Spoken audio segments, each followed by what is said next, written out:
My primary teacher was is a man by the name of Zander Rimiter, and his primary teacher was BKS Iyengar. So very much have come through the Krishnamacharya lineage. So studied the practices of Pattabhi Jois for an extended period of time. I've taught largely, practiced and taught largely through three phases. The Iyengar phase, the integrating the Ashtanga Vinyasa, and finally working with the shadow revolutionary method, you could say. So you could say it's somewhere in between Iyengar and Ashtanga Vinyasa. It has the methodicalness of the Iyengar technique, but it has also a meditative quality to it. It uses a lesser number of poses than the Ashtanga Vinyasa sequences, basically very strengthening for the body. Another big feature is the use of the breath, which is generally using Ujjayi breath, but also using Kumbhaka throughout virtually all of the practice aside from shoulder stand. So Ujjayi is basically long, slow, deep, full breathing. That is also regular. And Kumbhaka is the Sanskrit word for the pauses after we've inhaled, when the lungs are full, and after we've exhaled, when the lungs are empty. So an important part of yoga is slowing the mind down so that we can see our thoughts and our life situation clearly. And it's often said that if we can slow our breathing down, then that's a key to doing the same thing with our thoughts and with our mind. So up until now, I've primarily been a Hatha yoga teacher, as well as working as a nurse and engaging in yoga therapy as a result of the Tantra training that I've embarked upon, and more recently doing a short training with an American teacher by the name of Baba Des, a sacred sexual healer training. I've decided to start to integrate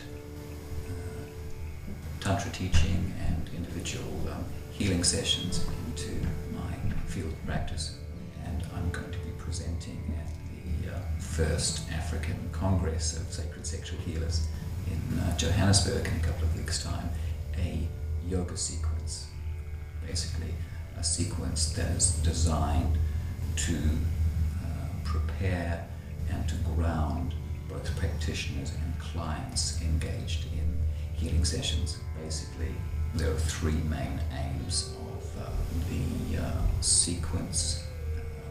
One is to develop our life energy, which is none other than our sex energy. It's in really interchangeable terms. A second aim is to emphasize the grounding effects possible in yoga. So the techniques which are chosen are mostly standing and sitting to empower the first chakra, and the use of the legs and the feet, which has a stabilizing effect on the mind. The next aim, in becoming more familiar with and rich in the experience of our own sex energy, is twofold, and tends to be divided amongst men and women in characteristic ways. For women, it's becoming more orgasmic. For men, it's developing ejaculatory control. So energy could be enhanced by limiting the frequency of ejaculation whilst retaining and actually enhancing the pleasure in his sexual activity, and perhaps developing the orgasmic potential free of necessary ejaculation. So the same exercises could be used for sex control if one was a celibate yogi, could be used by a married woman who had never experienced an orgasm in her life.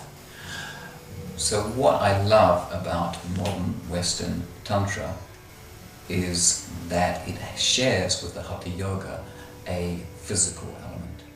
It also shares a psychological element in terms of exploring our experience of life and the world around us and our own psyche. And of course it has a social element. We're actually exploring how we relate to one another, people of our own sex, people of the opposite sex, and also wider society. So I have done longer trainings with Leora Lightwoman and Jules Wingfield, a number of workshops with a woman called Sarita, who was a long-time close devotee of Osho, and also more recently with John Hawken, who's really the father of modern Western Tantra in the UK. It's really more finding the joy of our own experience, becoming comfortable with the pleasure that we can experience in our bodies and in our lives and in our relating to other people, and yeah, just finding joy in our lives. And exercises that you might experience in a beginning level Tantra workshop are often involving things such as communication exercises, dance, ways of knowing what you want and practicing saying that. So developing the ability to say no and practicing the ability to say no is just as important as practicing the ability to say yes. And we all need practice with that, to know our own mind, to accept what we do and don't want, and to express it clearly without fear.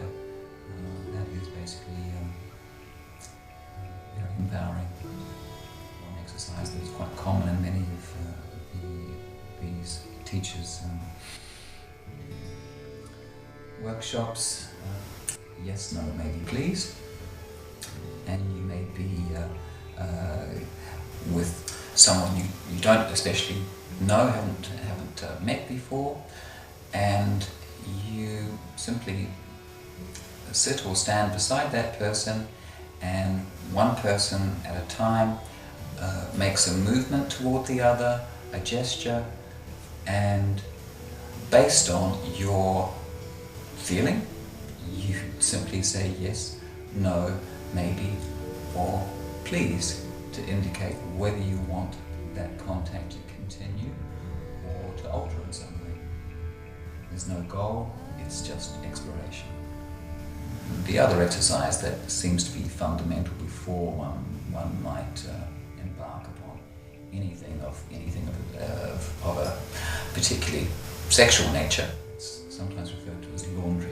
And when you encounter someone that you have an issue with, or it could just be a preconceived idea that you know is affecting you and may not be related to reality, you ask that person if they would do some laundry with you, and basically using non-judgmental,